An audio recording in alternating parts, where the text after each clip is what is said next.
Filming a video right in Canva is so simple. It even has the option to see your notes, which makes it so easy to create videos, create slide decks, presentations, anything like that. Here we are in a slide deck that I have that I created for a video that is up on this channel, Kit versus Flowdesk. So first thing we're going to do is go to this present button up top.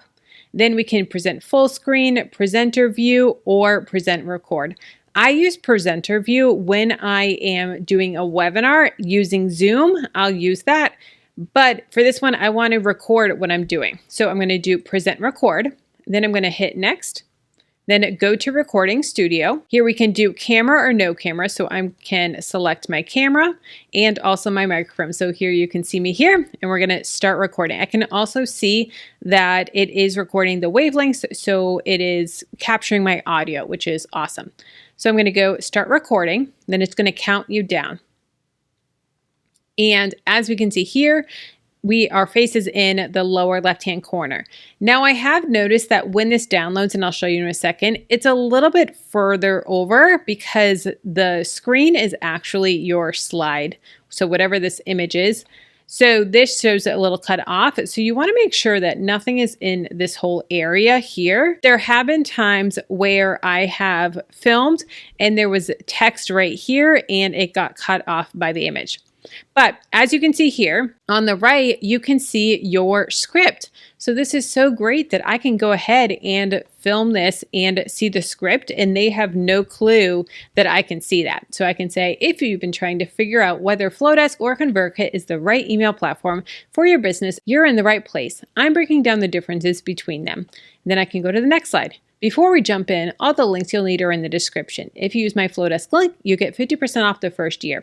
So it's going to go through all of the slides here. And we can also pause if you want to pause it for whatever reason. You can also edit. So if you see a mistake on your notes and you keep on messing it up, you can also correct it right here or when you're practicing. I'll often use this mode when I'm practicing because it gets me in the habit of seeing the notes on the right, whereas when I'm creating the document, the notes are on the left. So that's a little hack there that you can do, and you can practice and edit your notes as you go. There's been times where I've been filming and I keep on, like when I'm typing out my script, I am saying it in my head.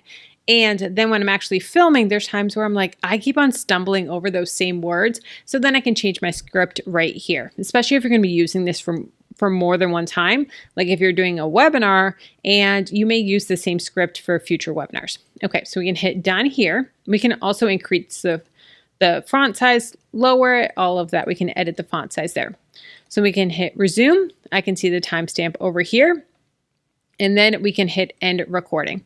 Now it's going to upload your recording and it's going to take a minute here. You want to make sure that you don't close out your browser while you're doing this. And it's going to say your recording is ready. So we can save and exit or we can download. So we're going to hit download.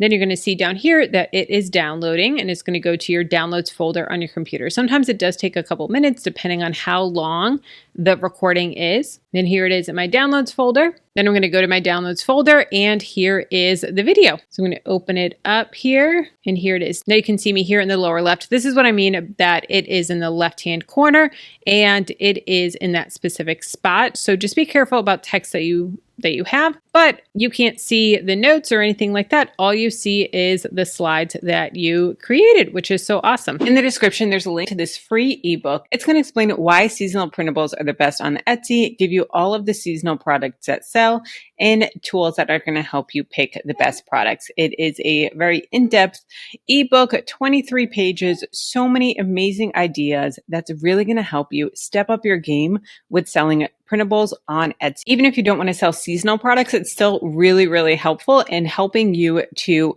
figure out how to market your products, how to find keywords, how to find tags, how to rank in search. It is so helpful and a really, really great ebook. So it'll be linked down below in the description, completely free. So that is how you record right in the Canva app, which is absolutely incredible. Now, if you want to see how you can make multiple Instagram posts in just minutes using their AI feature, and I created over 20 Instagram posts in just 2 minutes, watch the full video here.